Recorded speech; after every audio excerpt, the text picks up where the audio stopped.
সাধারণত জীবনের শেষ মুহূর্তে মানুষ কার কথা ভাবে? নিজের কথা, তাই না? এটাই তো স্বাভাবিক। কিন্তু সর্বশ্রেষ্ঠ মহামানব আমাদের প্রিয় নবী মোহাম্মদ সাল্লাল্লাহু আলাইহি ওয়াসাল্লাম তার শেষ সময় কার কথা ভাবছিলেন? নিজের কথা না, তিনি ভাবছিলেন তার প্রিয় উম্মতের কথা, অর্থাৎ আমাদের কথা। চলুন আজ আমরা তার সেই ভালোবাসার গভীরতা আর শেষ ইচ্ছের পেছনের অসাধারণ ঘটনাটি জানি। তো কি ছিল সেই চিন্তা? এমন কি নিয়ে তিনি ভাবছিলেন যে নিজের শারীরিক কষ্টও তার কাছে কিছু মনে হচ্ছিল না? কোন বিষয়টা নবীর সাল্লাল্লাহু আলাইহি ওয়াসাল্লামের মনে এতটা ভার সৃষ্টি করেছিল? এই প্রশ্নের উত্তর জানলে আমরা বুঝতে পারব তার হৃদয়ে আমাদের জন্য কতটা ভালোবাসা ছিল। একটু কল্পনা করার চেষ্টা করুন, নবীর সা বিদায় নেওয়ার সময় প্রায় হয়ে এসেছে। চারপাশের পরিবেশটা কেমন থমথমে, ভারী। আর ঠিক তখনই তিনি ফেরেশতা জিব্রাইল আয়ের কাছে এমন একটা প্রশ্ন করলেন যা কোনো সাধারণ প্রশ্ন ছিল না। এটা ছিল তার উম্মতের জন্য তার ভালোবাসার এক প্রমাণ। তিনি জিজ্ঞেস করলেন, আমার উম্মতকেও কি মৃত্যুর সেই কঠিন কষ্টটা সহ্য করতে হবে? একবার ভাবুন তো, নিজের জীবনের শেষ মুহূর্তে তার সমস্ত চিন্তা ছিল আমাদের কষ্ট নিয়ে।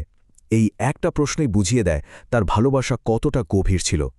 আর যখন জিব্রাইল উত্তর দিলেন হ্যাঁ, সাথে সাথে নবীর চোখ দিয়ে পানি পড়তে শুরু করল। কিন্তু এই কান্নাটা তার নিজের জন্য ছিল না, একদমই না। এই কান্না ছিল আমাদের জন্য। তার উম্মত কষ্ট পাবে এটা ভেবেই তার মনটা কষ্টে ভরে গিয়েছিল। কিন্তু ঠিক তখনই যখন নবীর সাল্লাল্লাহু আলাইহি ওয়াসাল্লামের মনটা উম্মাতের জন্য কষ্টে ভরা, ঠিক তখনই আসমান থেকে এক বিশেষ বার্তা আসলো, আল্লাহর পক্ষ থেকে সরাসরি তার করুণার বাণী। জিব্রাইল তখন আল্লাহর পক্ষ থেকে এই খুশির খবরটা শোনালেন। বললেন, হে মোহাম্মদ, আপনি মন খারাপ করবেন না।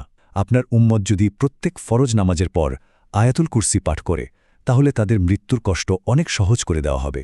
মানে এটা শুধু একটা উত্তর ছিল না, এটা ছিল নবীর সাল্লাল্লাহু আলাইহি ওয়াসাল্লামের ভালোবাসার জবাবে আল্লাহর তরফ থেকে একটা বিশেষ উপহার।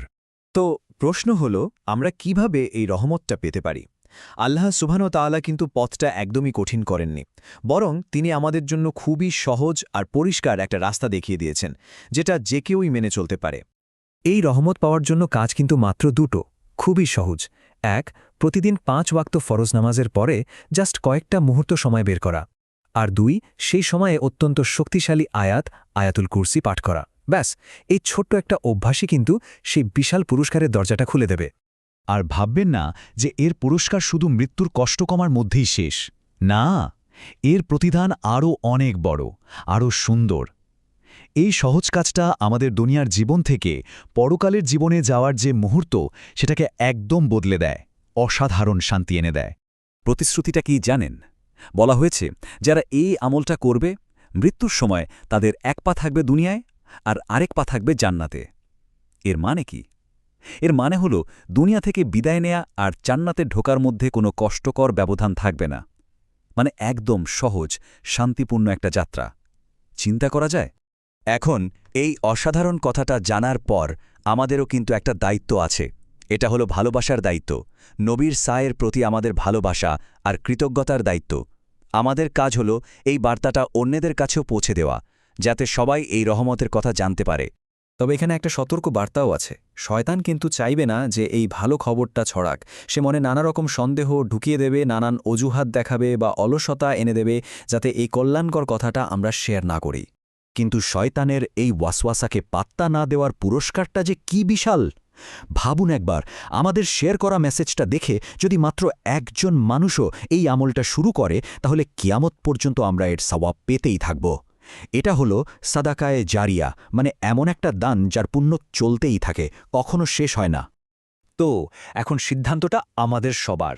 নবীর সাল্লাল্লাহু আলাইহি সাল্লামের সেই ভালোবাসা, আল্লাহর সেই প্রতিশ্রুতি আর শেয়ার করার এই বিশাল পুরস্কারের কথা জানার পর আমরা কি করব? আমরা কি এই অসাধারণ বার্তাটা শুধু নিজের কাছেই রেখে দেব, নাকি এটা ছড়িয়ে দিয়ে অশেষ রহমতের একটা অংশীদার হব?